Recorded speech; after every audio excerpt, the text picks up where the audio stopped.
નમસ્કાર મિત્રો, જય જવાન, જય કિસાન, જય સંવિધાન. આપણી ગુજરાત વેધર બાય કીર્તન વડાવિયા ચેનલમાં આપ સૌ મિત્રોનું હાર્દિક સ્વાગત છે.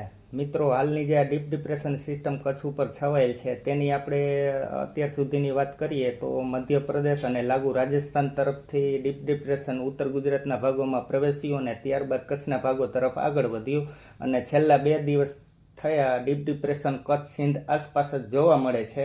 એટલે એવું કહી શકાય કે ખૂબ જ ધીમી ગતિથી પશ્ચિમ દિશા તરફ આગળ વધ્યું અને કચ્છના વિસ્તારોમાં ડીપ ડિપ્રેશન લોક જેવી સ્થિતિમાં અત્યાર સુધી રહ્યું છે. અને આ સ્થિતિ હેઠળ રાજ્યભરના વિસ્તારોમાં મધ્યમ ભારેથી અતિ ભારે વરસાદ જોવા મળેલ છે અને ઘણા વિસ્તારોમાં ડબલ ડિજિટમાં ઇંચમાં આંકડા જોવા મળેલ છે. અને એક જ વરસાદી રાઉન્ડમાં અમુક વિસ્તારોમાં 30 ઇંચથી પણ વધુ વરસાદ અત્યાર સુધી ત્યાં નોંધાઈ ચૂક્યો છે. અને હજુ પણ સિસ્ટમ ટ્રેક આધારિત વિસ્તારોમાં ભારેથી અતિ ભારે વરસાદ પડવાનું ચાલુ છે અને સાથે સાથે ભારે ઝાટકા મારતા પવનો પણ જોવા મળે છે. અને હવે સિસ્ટમની વાત કરીએ તો હાલ આ ડીપ ડિપ્રેશન સિસ્ટમ છેલ્લા 6 કલાકમાં માત્ર પ્રતિ કલાકે 3 કિલોમીટરની ઝડપે પશ્ચિમ દિશા તરફ આગળ વધ્યું છે. અને આ ડીપ ડિપ્રેશન સિસ્ટમની આગળ વધવાની અત્યાર સુધીની ગતિ એકદમ મંદ રહી છે એવું કહી શકાય.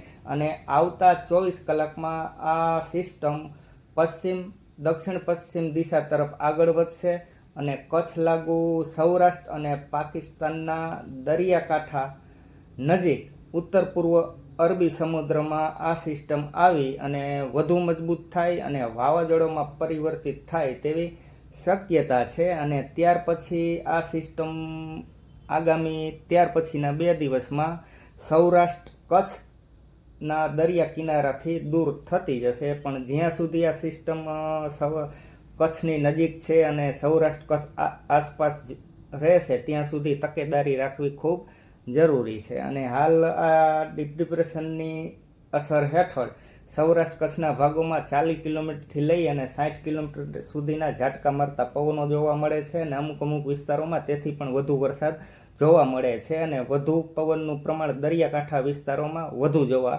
મળે છે.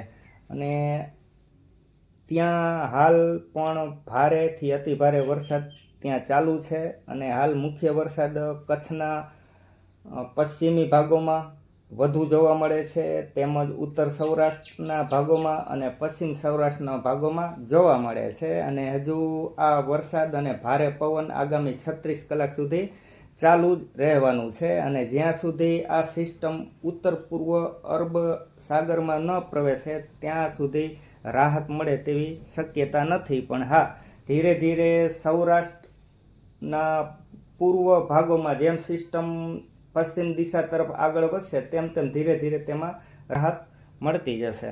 મિત્રો, હવે મળીશું આપણે નવી માહિતી સાથે. ત્યાં સુધી રજા લઈએ. આભાર.